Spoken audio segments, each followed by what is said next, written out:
Well, a very happy new year to you. We've now reached January 1st, 2012, and the weather pattern will continue to, be progressive, stormy, shots of cold, and yes, we have got snow potential for later on today and into particularly tomorrow morning across the north.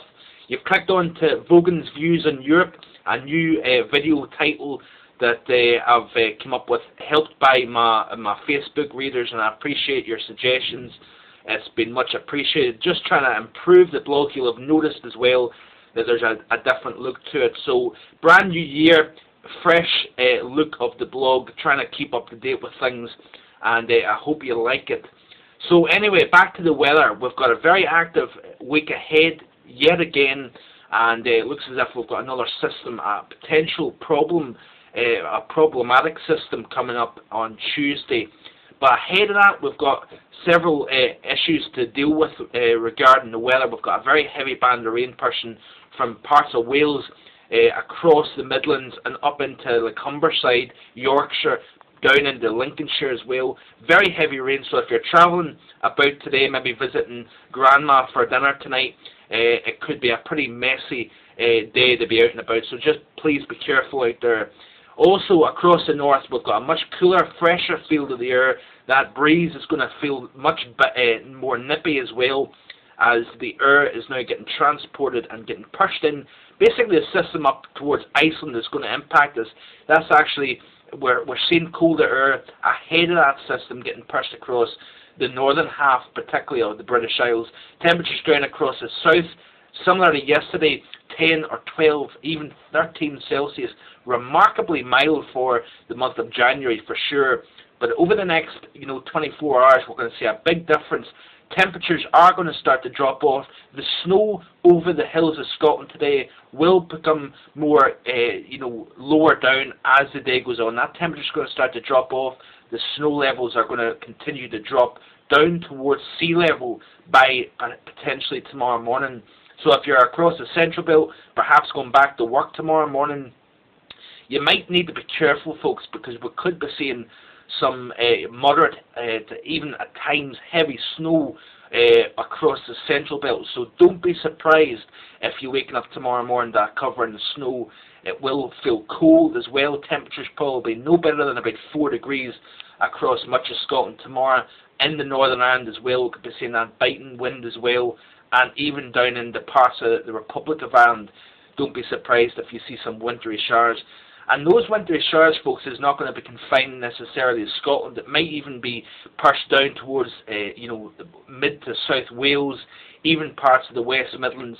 It wouldn't surprise me if we've seen some snow. But it's going to certainly be winter-like tomorrow. It's going to feel like January tomorrow morning for sure, with a pretty brisk wind as well. But let's look at the GFS pressure chart. The current model, this is off the Media Group website, and we have got, you can see those isobars reasonably tightly packed, so we've got a pretty brisk wind blowing off the west, and that is actually quite a cold wind as well, because what's happening is further out in the Atlantic we've got a trough.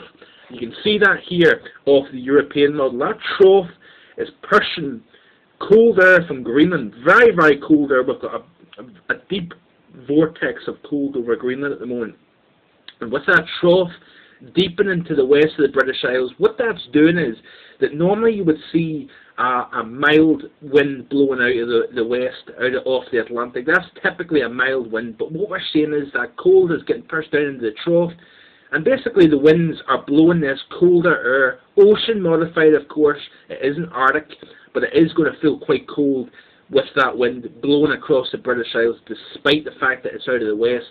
But let's look at the pressure chart here off the GFS.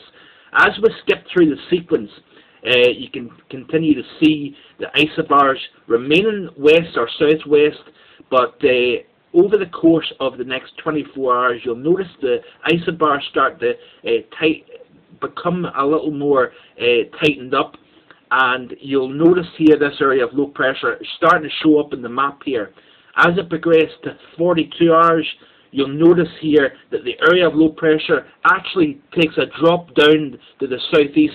What the problem is with that is it's actually going to push in that colder air. Notice the isobars tightly packed over the Republic and Northern Ireland. So expect gale force winds By early on Tuesday morning, the strongest of the winds still haven't reached the British Isles, but it is becoming windier. Notice especially down by Wales, the southwest of England, you'll be noticing those winds becoming really quite strong by early Tuesday morning. Skipping ahead to 45 hours, notice the area of low pressure now taking a run at Scotland. The core of the strongest winds to the south of the low pressure centre. Look at how strong those winds are, folks. Severe gales across the majority of the Republic of Ireland and parts of Northern Ireland. Expect gusts, I would say, of 75 miles per hour, even higher in some places.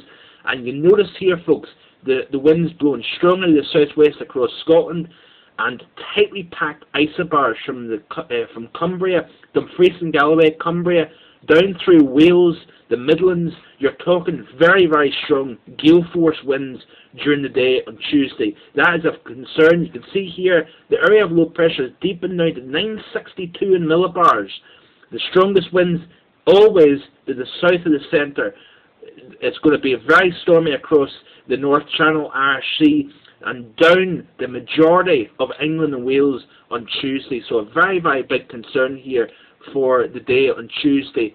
Skipping through the sequence, you can see the area of low pressure actually deepening to 954 millibars during the day on later Tuesday, should I say. And this system, unfortunately, is going to bring severe gale force winds